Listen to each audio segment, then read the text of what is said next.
And here to deliver the keynote for tonight is a dear extended family member for Jan and I, who we love tremendously in his family, His Royal Highness Prince Turki Al Faisal.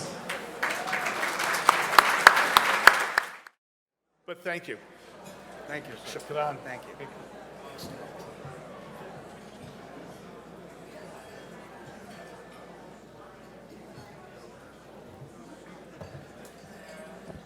بسم الله الرحمن الرحيم.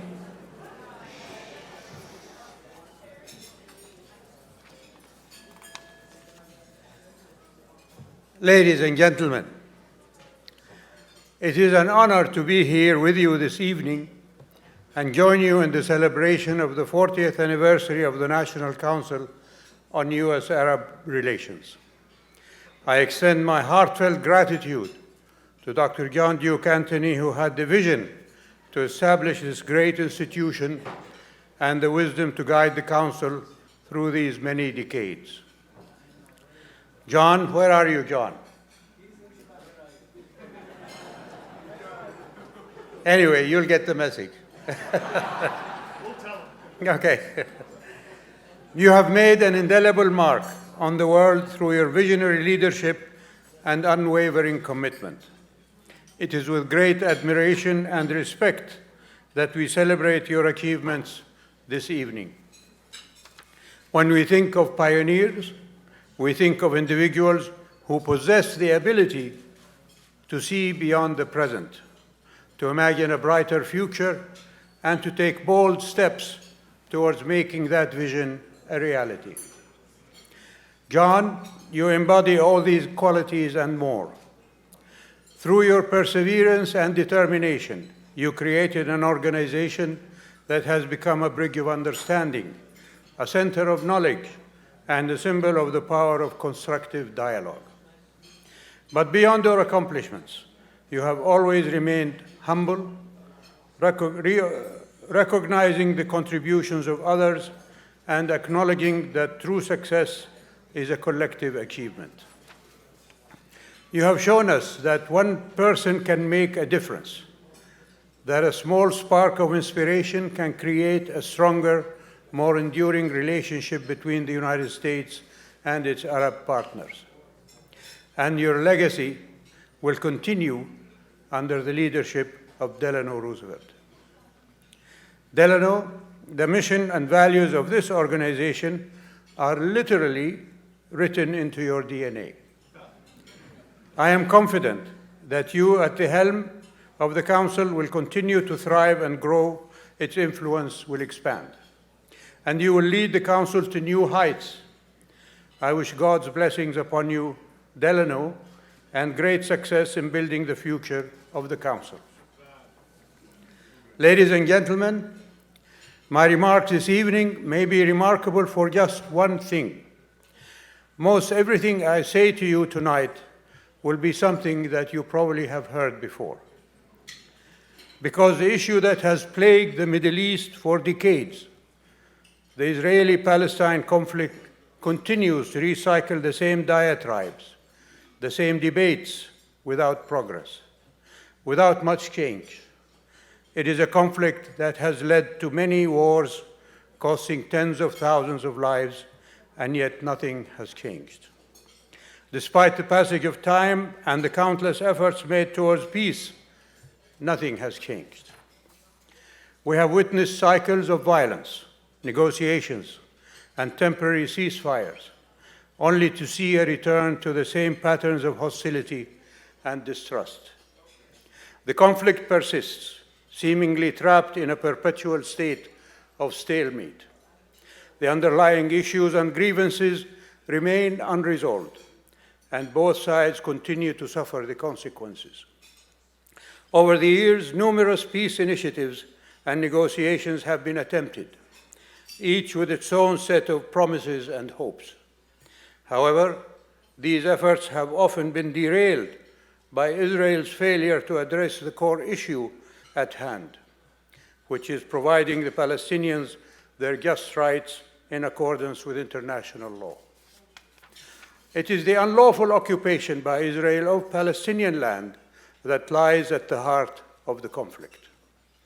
It is the longest occupation in history. For nearly 6 decades, the Palestinian people have been subjected to colonization, the denial of basic human rights, destruction and displacement, and abject poverty.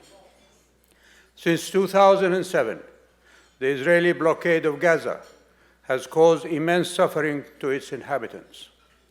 The people of Gaza have endured limited access to clean water, electricity, and health care. They have essentially been trapped in a concentration camp. Before October 7th, more than 80% of the people in Gaza lived below the poverty line. Many lived on less than $2 a day. More than 60% were literally starving. The unemployment rate was almost 50%, and for young people, unemployment was even higher. They have lived without things that we all take for granted, like clean water. Between 2007 and 2022, hundreds of water wells in Gaza, used for both domestic consumption and farmlands, were damaged or destroyed by Israeli security forces. 80% of water extracted from Gaza aquifers does not meet the WHO water quality standards. In the West Bank, Palestinians face relentless violence. They're also denied access to essential services such as water, health care, and education. Homes and other vital infrastructure are routinely demolished, and inhabitants are evicted by force. Schools are routinely damaged or destroyed. Palestinian students are harassed on their way to school, hampering their access to education. Children, women, and old and young men are imprisoned without due process. Olive trees uprooted for no reason. For the Palestinians, that is life under Israeli occupation. It is one of the most cruel and inhumane colonizations in history. Through its occupation, Israel has imposed a system of oppression and domination over Palestinians. This oppression and domination is enforced through illegal and military practices that make Palestinians live as second and third-class people. It is segregation. It is apartheid. It is a situation of hopelessness, despair, and humiliation. Is it any wonder that the cycle of violence continues? The Israeli military incursions into Palestinian territories, the use of excessive force, and the collective punishment of entire communities have resulted in the loss of countless lives, including those of innocent civilians, women, and children. From May through July of this year alone, Israel killed 450 Palestinians, including 67 children, and since October 7th, over 11,000 have been murdered by Israel, and the deaths mount every day. Since October 7th, more Palestinians have been butchered by Israel in the West Bank as well. The unlawful construction of Israeli colonies in the occupied territories has further exacerbated the situation. Imagine for a moment if you and your family were living in the streets, in poverty, and in the distance, you can see people living where your house recently stood. That was everyday life in Palestine. In the reporting of the latest violence, I have been seeing a repeated phrase in American media, calling October 7th an unprovoked attack. What more provocation is required to make it provoked than what Israel has done to the Palestinian people for 3/4 of a century? However, despite the seemingly bleak reality, it is essential to realize that the desire for peace still exists. Tireless work towards reconciliation, understanding, and coexistence does continue. And while these efforts may sometimes go unnoticed amid the noise of conflict, they represent a hope for a different future. So, ladies and gentlemen, I ask you, is it not time for change? Is it not time for the international community to take decisive action to bring all parties together to resolve this dispute fairly, conclusively, and permanently? Is it not time for American leaders to express sorrow and commiseration to the people of Palestine for the deaths of their children, siblings, mothers, fathers, and relatives, as they do to the Israeli people? Is it not time to address the plight of the Palestinian people? Because a just and lasting solution can only be achieved through dialogue, negotiation, and a commitment to the principles of international law.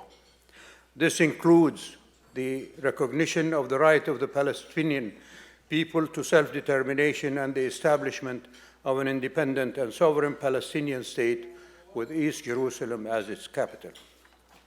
Even in the face of the current situation, we cannot turn a blind eye to this humanitarian crisis. We cannot ignore the suffering and injustice that Palestinians have endured for far too long. America has long been an advocate for freedom, a force against oppression and occupation. From South Africa to Ukraine, you have stood up for the oppressed. Why have you turned a blind eye to the suffering of the people of Palestine? It is our moral obligation.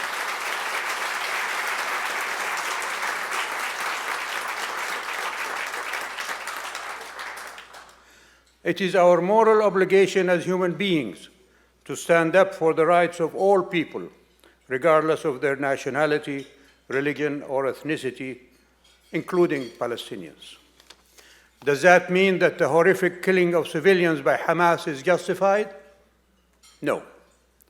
There can never be justification for the murder of innocents or the savagery of what occurred on October 7th.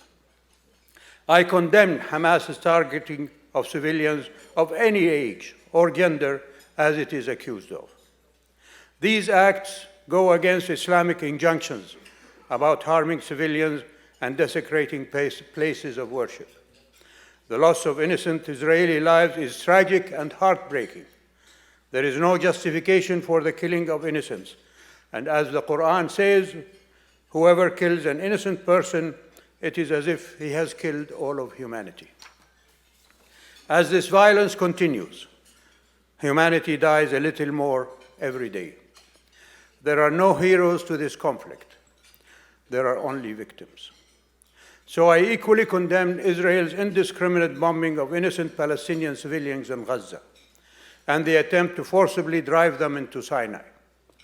Israel has overwhelming military superiority, and we see in front of our eyes the devastation and oblivion it is bringing to the people of Gaza. A month ago, I spoke at the James Baker Institute for Public Policy. I said then that Hamas gifted the higher moral ground to a reviled Israeli government that even half of the Israeli public view as fascist, miscreant, and abhorrent. Ladies and gentlemen, I should have added the word stupid to that description.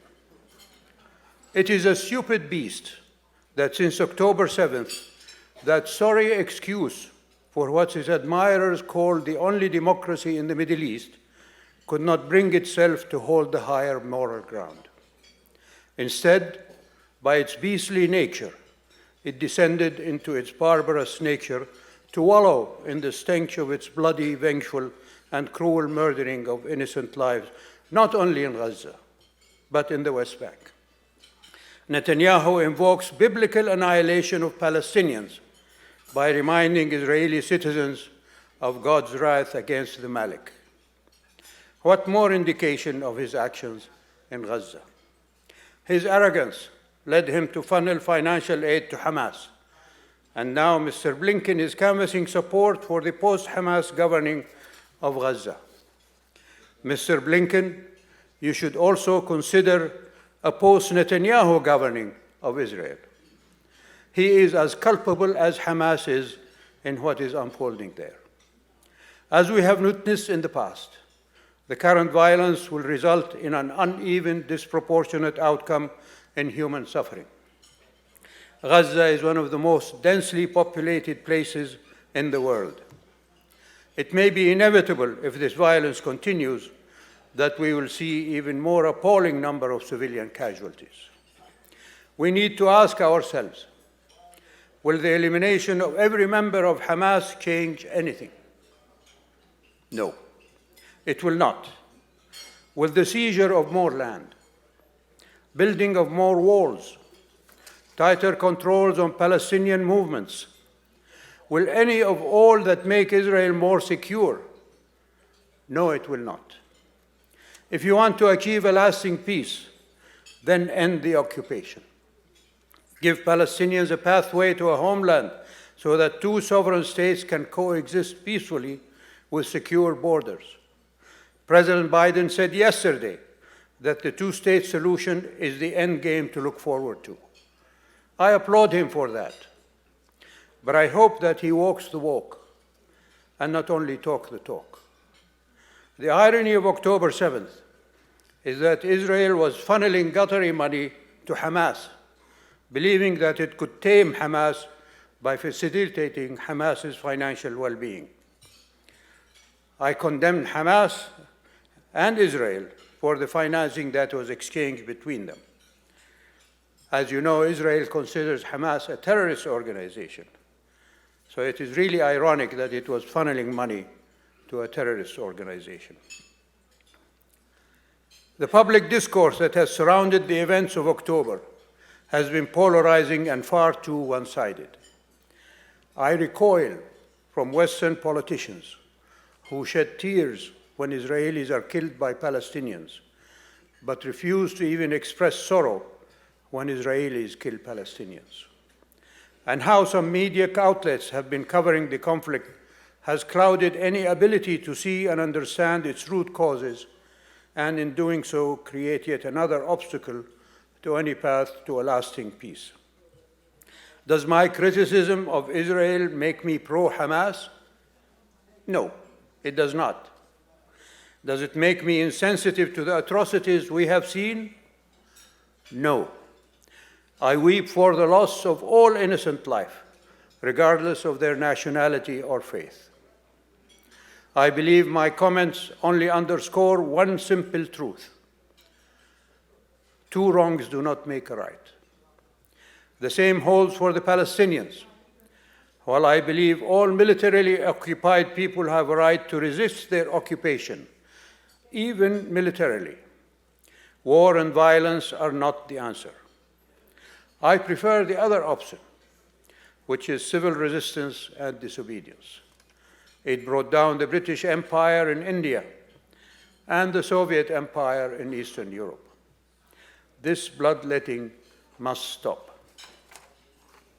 Ladies and gentlemen, Saudi Arabia is working in close contact with its neighbors, with the United States and other partners, to de-escalate the violence in Gaza, achieve a ceasefire, and revitalize a credible peace process based on the Saudi-inspired Arab Peace Initiative, which is based on international law. That is our highest priority. His Royal Highness the Crown Prince is coordinating closely with other world leaders to find a way not only to end the violence, but also to address the root causes that have fueled this conflict for so many decades. Saudi Arabia will always stand by the Palestinian people to support their quest to achieve their legitimate rights, realize their hopes and aspirations, and establish a just and lasting peace. Since the Madrid Conference and the Oslo Accords, the one sponsored by President George Herbert Walker Bush and the other anointed by President William Jefferson Clinton, Saudi Arabia has been a leader in seeking a lasting peace between Israel and Palestine. We introduced the Arab Peace Initiative, a framework for a comprehensive peace and a commitment to two states, a commitment to ensuring Palestinian rights. That's the only route for lasting peace. Saudi Arabia is determined to shape a better tomorrow, but we need everyone to share this commitment. Two summits have been held in Saudi Arabia conjointly in recent days, an Arab and an Islamic one. The heads of state of both met in Riyadh. The emphasis from both summits is not only on sanctioning Israel's brutality, but also on a peaceful resolution to the continuing Israeli occupation of Palestine according to United Nations resolutions and the Arab Peace Initiative. Israel should accept this generous offer for its own sake. Ladies and gentlemen, our region has seen more of its share of chaos and uncertainty.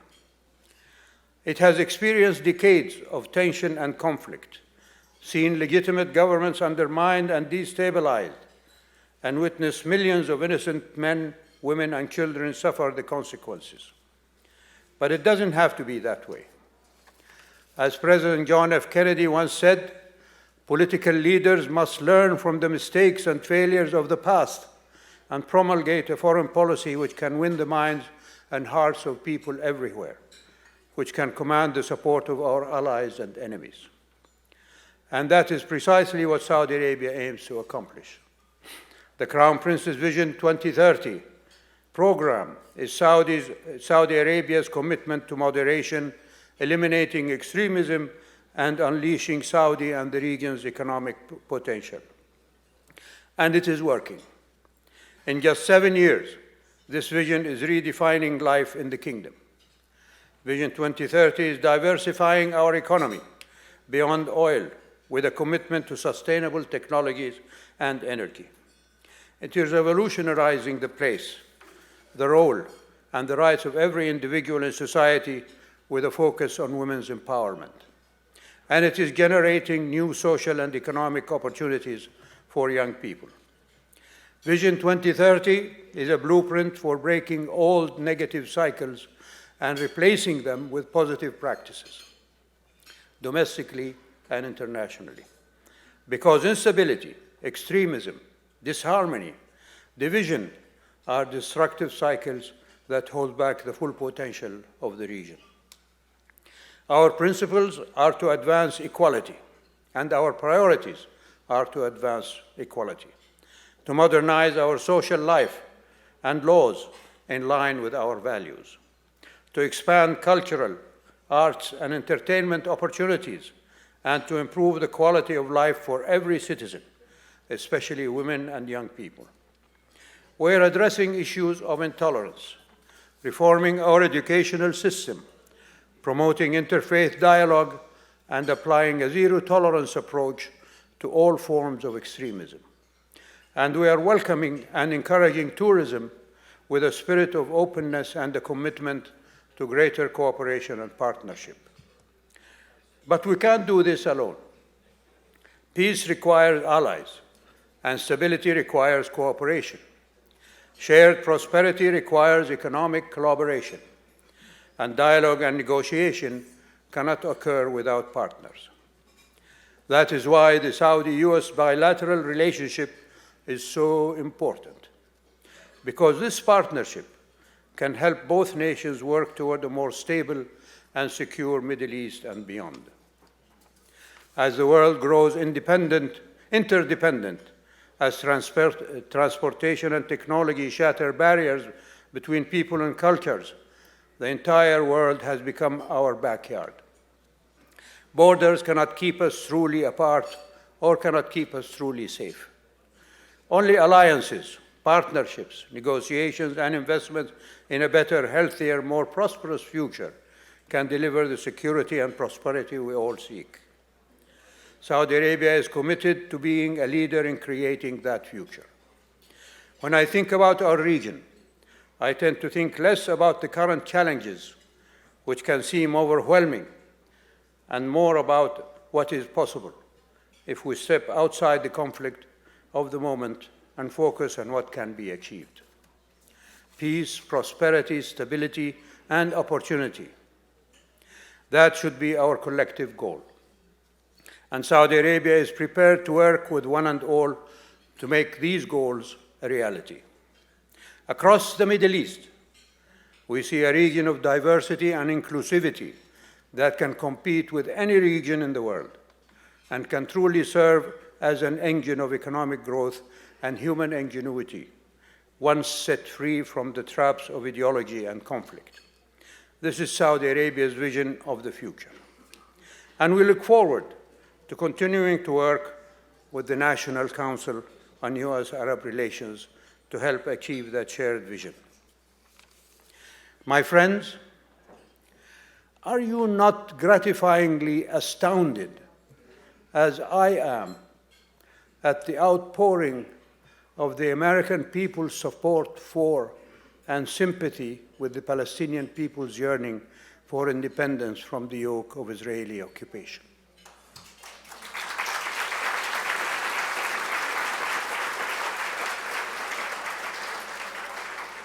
The hundreds of thousands of Americans pouring into the streets of every major American city and across the globe are the reason why I proudly claim and declare that I have American friends. Thank you very much. Thank you.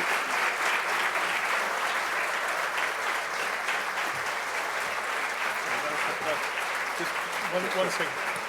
So, my dear friends, I have to make a comment to His Royal Highness. He talked about walking our walk. This is a man whose commitment to walking the walk and the commitment to continuing dialogue started in our shared, at this point, DNA, when his grandfather and my grandfather first sat together on the USS Quincy in 1945 and created a foundation that has allowed us to build these bridges of friendship that has continued on. And I will state here and now that when His Royal Highness was ambassador to the United States, is when I first met with him, that he committed again to continue the importance, the concept of dialogue. And he and I together delivered this message from Long Beach, California, to Washington, D.C., and he was there anytime and every time we asked him to help and participate into delivering this message, to tonight when he is supposed to be at the Manama Dialogue tomorrow in Bahrain and stayed here for us to share his message of commitment and dialogue with us. And he's going to be leaving now. But, shukran. I love